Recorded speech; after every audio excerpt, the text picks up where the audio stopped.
Salut à tous, c'est François Rousseau. Si vous êtes passionné par les voitures, vous êtes au bon endroit. Continuez à regarder, on va entrer dans le vif du sujet. Le tuning d'une voiture peut être différent. Certains éléments rendent le véhicule beau et original, le font ressortir sur la route, incitent les passants et les autres conducteurs à se retourner. D'autres éléments sont responsables de la commodité et du confort d'utilisation de la voiture. Un exemple frappant de réglage pratique est l'installation d'un moteur électrique dans le coffre. Luxe ou nécessité. La fonction d'ouverture automatique du coffre est présente dans de nombreuses nouvelles voitures. Les conducteurs apprécient cette fonction, car on s'habitue vite aux bonnes choses. Pour ouvrir le coffre de la voiture, il suffit d'appuyer sur un bouton dans l'habitacle. La serrure est activée par une commande électrique. Cette fonction peut sembler anodine et sans importance jusqu'à l'arrivée du froid. Par temps de gel, la serrure du coffre gèle souvent, ce qui rend l'ouverture du compartiment difficile. Il faut alors passer du temps à dégivrer le mécanisme. Dans le cas d'une motorisation électrique, de tels problèmes ne se posent pas. De plus, un tel mécanisme rend l'intrusion dans la voiture plus difficile, ce qui constitue également un avantage important. La plupart des voitures importées sont équipées d'une telle fonction, mais pas toutes. Les constructeurs nationaux n'ont commencé que récemment à équiper leur modèle d'une telle fonction. Chaque propriétaire de voiture peut équiper son véhicule d'une commande électrique pour le coffre. Ce ne sera pas difficile, mais il faudra quand même que cela fonctionne. Le principe de fonctionnement du mécanisme d'ouverture et de fermeture du coffre. Un tel mécanisme se compose d'un petit nombre de pièces. Un moteur, une paire de relais à 4 contacts, une tige de poussée, un fusible.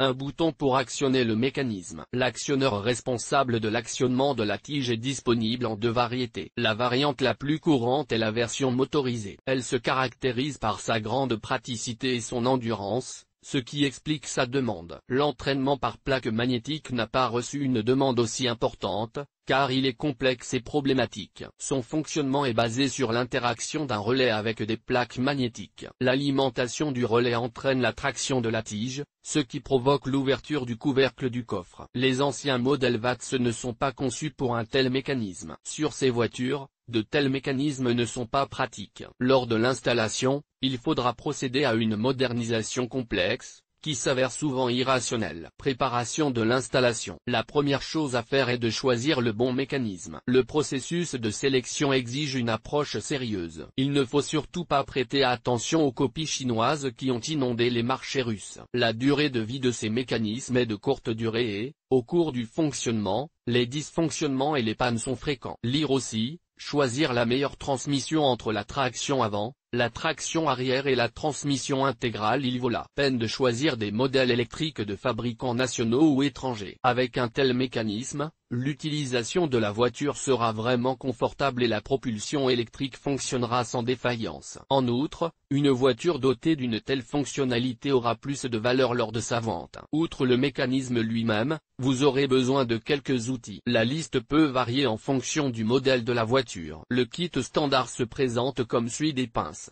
un jeu de tournevis, une perceuse et un forêt, un tournevis, un multimètre, des fils au cas où il n'y aurait pas assez de longueur de fils dans le kit de mécanisme, des tubes ondulés, des clips et du ruban adhésif pour l'isolation. Lorsque cet ensemble d'outils est prêt, vous pouvez passer à autre chose. En attendant, nous passons déjà à l'étude d'un guide pratique, après lequel vous saurez comment fabriquer vous-même une botte à entraînement électrique. Installation de l'entraînement électrique de la botte. L'installation du système électrique de levage et d'abaissement de la porte du coffre n'est pas la tâche la plus facile, mais tout le monde peut le faire. La principale difficulté réside dans le câblage électrique. Si vous n'y connaissez rien, vous devrez faire appel à un spécialiste. Si vous avez quelques connaissances en électricité automobile, vous pouvez essayer de faire tout le travail vous-même. L'installation d'une commande électrique de coffre à main s'effectue selon le schéma suivant. Tout d'abord, il est nécessaire de déconnecter la batterie de l'alimentation électrique. Retirer la partie en plastique du coffre, qui est fixée à l'aide de boulons et de loquets. Cette doublure étant relativement fragile, le plastique peut se fissurer à la suite d'un mouvement imprudent. Fixer l'actionneur électrique sur le couvercle du coffre et le relier mécaniquement à la serrure. Pour ce faire, Faites 2 entailles sur le mécanisme de la serrure et pliez la partie libre qui en résulte. Cherchez un long bâton métallique dans le kit. Elle doit être fixée de manière à ne pas gêner le fonctionnement de la serrure. Il se peut qu'il faille retirer la partie supplémentaire du bâton. Commençons maintenant à travailler avec l'électricité. En général, l'alimentation électrique est assurée par une tension de 12 V+, mais ce n'est pas toujours le cas et il est donc utile de clarifier ce point à l'avance. Vous devrez étudier le manuel de la voiture. Diviser le câblage à l'intérieur de la voiture. Ici, il faut être scrupuleux, car une erreur peut entraîner un court-circuit. Les fils ne sont placés qu'aux endroits où se trouve le câblage standard. Des tubes ondulés sont utilisés dans les zones difficiles. Le câblage est posé sur le réseau électrique de l'allume-cigare, car cet élément est très rarement utilisé, et son choix est donc plus approprié. Nous démontons l'entrée de l'allume-cigare, installons un fusible entre celle-ci et le bouton qui actionnera le mécanisme de l'actionneur électrique. L'emplacement du bouton est choisi à n'importe quel endroit, qui vous conviendra personnellement. Tirez les fils vers la porte du conducteur. Vous pouvez le faire par le bas ou par le haut, selon votre convenance. Si la longueur des fils n'est pas suffisante,